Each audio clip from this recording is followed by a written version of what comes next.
નમસ્કાર મિત્રો, જય પશુપાલક, જય ગૌ માતા. આપણે છેલ્લા જે બે વિડીયો મૂક્યા એના પછી આપણને સાબરકાંઠાના અરવલ્લી જિલ્લામાંથી લગભગ 40થી 50 લોકોના ફોન આવ્યા. એ ફોન વિશે આપણે થોડીક ચર્ચા કરીશું ટૂંકમાં. હવે જે ફોન આવેલા એમાંથી લગભગ 25-30 જણાના તો એવા ફોન આવ્યા જે લોકો આપણને બીજી અનેક ઘણી માહિતી આપી કે જે આપણે રજૂ કરીશું લેખિતમાં ભવિષ્યમાં. પછી 15 લોકોના એવા ફોન આવ્યા કે જેમને આપણને વિભસ્ત ભાષામાં વાત કરી, જે સભ્યતા વગરનું બોલ્યા, ધાક ધમકીઓ આપી, પોલીસ કેસ કરી દેવાની ધમકીઓ આપી, વગેરે વગેરે અનેક બાબતો બોલ્યા જે આપણે શબ્દો સોશિયલ મીડિયામાં બોલી પણ ન શકીએ. ભલે એ લોકો બોલ્યા છે, ઠીક છે, કદાચ એ લોકો સાચા પણ હોય, આપણે કંઈ એવું ચોક્કસ કહેતા નથી કે એ લોકો ખોટા જ છે, પરંતુ હકીકત સત્ય શું છે એ વાત હવે સાબિત કરવાની રહી છે. તો જો સાબિત કરવાની વાત હોય મિત્રો, તો હું તમને એક નિવેદન કરું છું. જે લોકોના નામ મેં સોશિયલ મીડિયામાં લીધા છે, જે ગામોના નામ લીધા છે, અથવા તો જે ગામોના નામ મેં લેખિતમાં સાબર ડેરીને લખ્યા છે, તે તમામ ગામના ચેરમેન, સેક્રેટરી અને પશુપાલકો દરેકને સૌપ્રથમ તો હું તમને એ જણાવું છું કે મેં જે આક્ષેપો કર્યા છે તમારા ગામના નામથી, એ તમારા ઝોનના ડિરેક્ટરના નામથી કર્યા છે. તમારા ઝોનમાં જે ડિરેક્ટર છે તે ડિરેક્ટર ઉપર મેં આક્ષેપો કર્યા છે કે ભાઈ તમારા ઝોનમાં આવેલી આ દૂધ મંડળીમાં ખોટું કામ થાય છે. હવે એ ડુપ્લિકેટ દૂધ બાબતે થતું હોય કે હિસાબ બાબતે થતું હોય કે પશુપાલકોના શોષણ બાબતે થતું હોય. હવે આ જે મેં રજૂઆત કરી છે એ તમામ રજૂઆતના પેપર મેં એમને 15 દિવસમાં મારી આગળ મને આપે એવી મેં એમની પાસે માગણી કરેલી છે. હવે જો ખરેખર આ લોકો સાચા હશે તો મને પેપર આપશે, અને જો આ લોકો ખોટા હશે તો પેપર નહીં આપી શકે.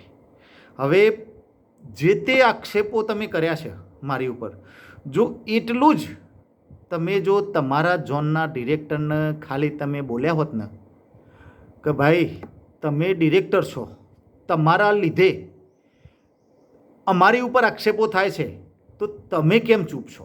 આવું તમે ખાલી તમારા ઝોનના ડિરેક્ટરને બોલો. અને માત્ર હું તમારા ઝોનના ડિરેક્ટરને જ નથી કહેતો, જે મેં 3 ડિરેક્ટરો ઉપર આક્ષેપ કર્યા છે ચેરમેન સાથે, તો બાકીના ડિરેક્ટરો પણ ચૂપ છે. એટલે ચૂપ છે એટલે એનો મતલબ સીધો એવો છે કે આ લોકો પણ આમાં ભાગીદાર છે. અને આ મારા ખુલ્લો આક્ષેપ છે કે હાલ ડુપ્લિકેટ દૂધ બંધ થવાથી પર ડે 1 કરોડ રૂપિયાનું જે તે ડિરેક્ટર અને મરતિયાઓને લોસ છે. આ સિવાય જે લોકોનું સાબર હાલ કમિશન તો ચાલુ જ છે. હું તમને કહું, જો સાબર ડેરીની કોઈ પણ પ્રોડક્ટ ટાંચણીથી લઈ અને કેટલ ફૂડ સુધી જે કાંઈ ખરીદી થાય છે તે તમામની કમિશન સ્વરૂપે 1 કરોડની આવક છે, અને આ આવક હજુ પણ ચાલુ છે.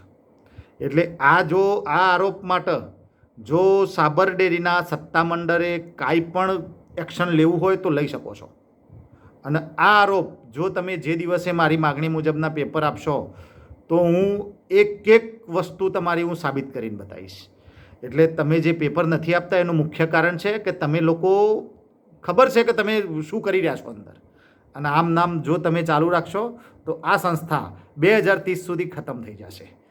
અને પશુપાલકોનો જે રોજીરોટી છે એ ભવિષ્યમાં એનું પરિણામ શું આવશે એ જાણો છો તમે. હું શબ્દો પણ બોલી શકતો નથી.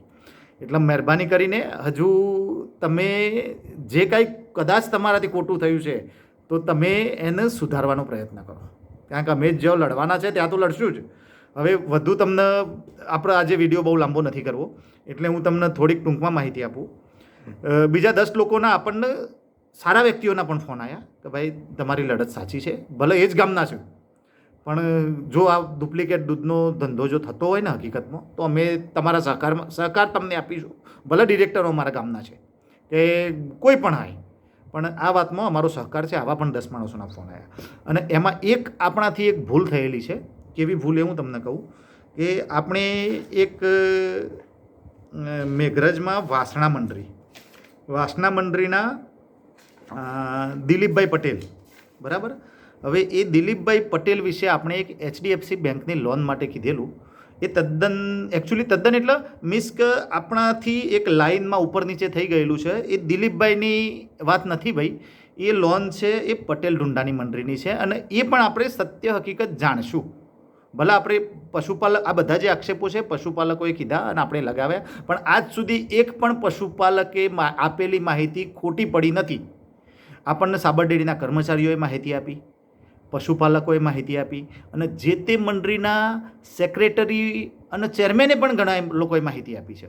સાબર ડેરીના ઉચ્ચ અધિકારીઓએ પણ માહિતી આપી છે અને ફેડરેશન દ્વારા પણ આપણને માહિતી મળી છે. એટલે આ તમામ માહિતી છે એ કોઈ જગ્યાએ લગભગ હજુ સુધી તો ખોટી પડી નથી. અને કદાચ પડશે કોઈ ખોટી, અને મારો કોઈ આક્ષેપ લગાવેલો છે અને જો ખોટો પડશે તો હું સાબર ડેરીના ચેરમેન, ડિરેક્ટર અથવા તો સ્થાનિક દૂધ મંડળીના ચેરમેન, ડિરેક્ટર જેમનું નામ ખરાબ થાય એવું હોય અથવા તો થયું હોય તો હું એમની માફી માગીશ. અને જો 15 દિવસમાં જે મેં તારીખ આપેલી છે ત્યાં સુધી જો આ સાબર ડેરી દ્વારા માહિતી આપવામાં નહીં આવે તો મારા તમામ લગાવેલા આક્ષેપો હું સાચા માની લઈશ. અને સાચા માનીને હું હાઈકોર્ટમાં એની અપીલ કરીશ. એટલે હું કાયદાને માનવાવાળો વ્યક્તિ છું અને કાયદેસર લડીશ. એટલે દરેક લોકો જો મારી લડત સાચી લાગતી હોય તો મને સહકાર આપજો. અને સ્થાનિક દૂધ મંડળીના દરેક ચેરમેન અને સેક્રેટરીને મારું નિવેદન છે કે તમે હજુ સુધી તમારા ગામના પશુપાલકોની રોજીરોટી તમારે જો બચાવવી હોય તો તમે સહકાર આપજો, નહીં તો આ લોકો સાબર ડેરીને ખતમ કરી દેશે. એટલે દરેક લોકો થોડુંક મારી વાત સાચી લાગતી હોય તો સહકાર આપજો અને ધ્યાન આપજો. હવે આગળ તમને વાત કરું, તમને જે વાત કરી એ મુજબ ડુપ્લિકેટ દૂધ બંધ થવાથી તમને જણાવ્યું કે આ લોકોનો 1 કરોડ રૂપિયાની આવક બંધ થઈ ગઈ છે. કમિશનની આવક તો ચાલુ જ છે 1 કરોડ રૂપિયાની. અને આપણી માગણી મુજબનું એક પણ પેપર હજી સુધી આપેલ નથી. હવે તમને જે કીધું કે જે લોકોએ મારી પર આક્ષેપો લગાવ્યા, સભ્યતા વગરનું બોલ્યા, જો એટલું જ એમના ડિરેક્ટરને જો કીધું હોત તો આ પરિસ્થિતિ આવત જ નહીં. આપણે જ્યારે ઠરાવ ભેગા કર્યા ને એ વખતે તમે ઠરાવ નથી આપ્યો યાર. તમે ઠરાવ પણ આપ્યો નથી કે ભાઈ આ ડિરેક્ટરોના વહીવટમાં તપાસ કરો. એટલે તમે એટલું નથી વિચારો કે તમે પણ ક્યાંક તમારા બધા એવા નથી કહેતા. જેટલા લોકોના મેં આક્ષેપ કર્યા છે એમાંથી સારા લોકોએ તો મને એવું પણ કીધું કે આ લડત તમે ચાલુ રાખો, અમારો સહકાર છે. અને જે એમના મરતિયા છે ડિરેક્ટરોના, આ લોકો જ મને વિભસ્ત અને સભ્યતા વગરનું બોલ્યા. અને તમે જો સાચા છો એવું સાબિત થશે તો મેં કીધું છે એ પ્રમાણે હું તમારી માફી માગીશ. અને જો તમે ખોટા છો એવું સાબિત થશે તો તમારો હરેક કોલ મારી જોડે રેકોર્ડિંગ છે. હું તમારા ગામમાં આવીને એ રેકોર્ડિંગ જાહેર કરીશ અને એ દિવસે તમારી પાસે પસ્તાવા સિવાયનો બીજો કોઈ રસ્તો નથી. હવે આગળ તમને વાત કરું તો આ તમામ લોકો ડિરેક્ટરને કાંઈ પૂછવા માટે તૈયાર નથી. ઠીક છે, આ બધું મેં તમને જાણ કરી. હવે હું તમને કહું, હવે આપણે સાબર ડેરીને એક છેલ્લો પત્ર લખીશું. હવે પછી આપણે સાબર ડેરીને પત્ર નહીં લખીએ, એક લખીશું. એમાં જે માહિતી આપણે માગવાના છીએ 31 ડિસેમ્બર સુધીની, એ માહિતી આપણે માગીશું. અને દરેક દૂધ મંડળીએ માહિતી માગી. દૂધ મંડળીના સેક્રેટરી, ચેરમેન તમે માહિતી માગજો. અને એ માહિતી તમને મળો તો તમે પશુપાલકો સુધી શેર કરજો. એ હિસાબ જ છે. તમે અહેવાલ સાબર ડેરીને કહી દો કે અહેવાલની અમને જરૂર નથી, અહેવાલમાં આ લોકો લાખો રૂપિયા ખર્ચો કરે છે. એ અહેવાલમાં કોઈને ખબર પડે છે? કોઈને નહીં. કોઈ પશુપાલકે અહેવાલ જોયો? એમાં શું છે? એક પણ નહીં. અને જોયો હોય ને ખબર પડતી હોય તો મને કહેજો. બાકી અહેવાલ તદ્દન ખોટો છે. આપણે અહેવાલ છપાવવાની સાબર ડેરીમાં આ વર્ષે જરૂર જ નથી. જે 25-26નો હિસાબ છે એ અહેવાલમાં નહીં. અમારી માગણી મુજબના પેપર તમે સોશિયલ મીડિયા દ્વારા આપી દો. બસ ખર્ચો આપણે સાબર ડેરીમાં કરવો જ નથી આ વખતે. અને આ મારી માગણી તમને ખોટી લાગતી હોય તો કહેજો. કારણ કે અહેવાલ છે, તમે આવીને કોઈ જોતા નથી, કોઈ હિસાબમાં ખબર પડતી નથી, એ કચરા પેટીમાં જતો રહે છે, કપસ્તીમાં જતો રહે છે. એટલે આપણે હવે અહેવાલની જરૂર બિલકુલ નથી. તમે માત્ર હું કહું છું એ પ્રમાણે દરેક મંડળી માગણી કરે, હું એકલો નહીં. સાંભળી લો, તમારે સાબર ડેરી બચાવવી હોય તો દરેક મંડળીની ફરજ છે, દરેક પશુપાલકની ફરજ છે. એટલે તમે દરેક લોકો, હું લેટર સોશિયલ મીડિયામાં મૂકું છું કે આપણે શું માગણી કરવાની છે. અને એ પણ હવે આ છેલ્લો અમારો લેટર હશે, પછી દરેક મંડળીની ફરજ છે કે સાબર ડેરીને સવાલ કરે. જે એમના મરતિયાઓ છે એ તો સવાલ નહીં કરે, અને એ લોકો સંગઠનમાં આવશે પણ નહીં, એ પણ મને ખબર છે. બાકી જે લોકો જાગૃત પશુપાલકો છે એ તમારી મંડળીને પૂછજો કે તમે સાબર ડેરીને આ પત્ર લખ્યો કે નહીં, તમે હિસાબ માગ્યો કે નહીં સાબર ડેરી જોડે. આ દરેક પશુપાલકની ફરજ છે. હવે આપણે સરકારને પણ એક લેટર છેલ્લો લખી દઈશું, કારણ કે આપણે સરકારને પણ ઘણું બધું લખી દીધું છે. આપણે કોઈ ખોટા આક્ષેપો કરવા નથી. અને આ લેટર, હવે જે છેલ્લો લેટર લખશું એ આપણા સ્થાનિક સાબરકાંઠા અને અરવલ્લી જિલ્લાના જે હોદ્દેદારો છે સરકારના, જે સ્થાનિક જે સરકાર બેઠેલી છે તેના હોદ્દેદારો, જે સ્થાનિક સાબરકાંઠા અને અરવલ્લી જિલ્લાના છે, એમના આપણે છેલ્લો લેટર લખીશું. કારણ કે વોટ લેવા માટે એમને આપવાનું છે ગામડામાં. અને આ રજૂઆત આપણે છેલ્લી રજૂઆત કરીશું જે સત્તાના હોદ્દેદારો છે એમને કે સરકારને જાણ કરવું. અને આ આપણો છેલ્લો પત્ર હશે. અને આ પત્રનો જવાબ, અને જો એની અસર નહીં થાય તો દરેક પશુપાલકોએ જ્યારે પણ ચૂંટણીનો વોટ લેવા માટે તમારા ગામમાં આવે તો જવાબ આપવો એ દરેક પશુપાલકની અને ગ્રામજનોની જવાબદારી છે. ત્યાં દરેક ગામમાં ઉત્તમ પટેલ જવાબ આપવા નહીં આવે. એટલે આપણે છેલ્લો પત્ર લખીને જાણ કરી દઈશું કે ભાઈ સરકાર આનો કંઈક નિર્ણય લે. પશુપાલકોના હિતમાં. પશુપાલકોનું શોષણ થાય છે, પશુપાલકોને ભાવ ફેર નથી મળતો, પશુપાલકોને ડુપ્લિકેટ દૂધ વેચાય છે એટલે ઓરિજિનલ દૂધનો ભાવ નથી મળતો. આ તમામ ઉપર જો સરકાર વિચારણા નહીં કરે તો હવે પશુપાલકોને વિચારવાનું છે કે આગળ શું કરવું. હવે આના સિવાય આપણે પત્રો દ્વારા તો જાણ કરી દઈશું, અને બંને સરકારને અને સાબર ડેરીના આપણા છેલ્લા પત્રો હશે. પછી આપણે શું કરવું એ આપણે વિચારવાનું છે.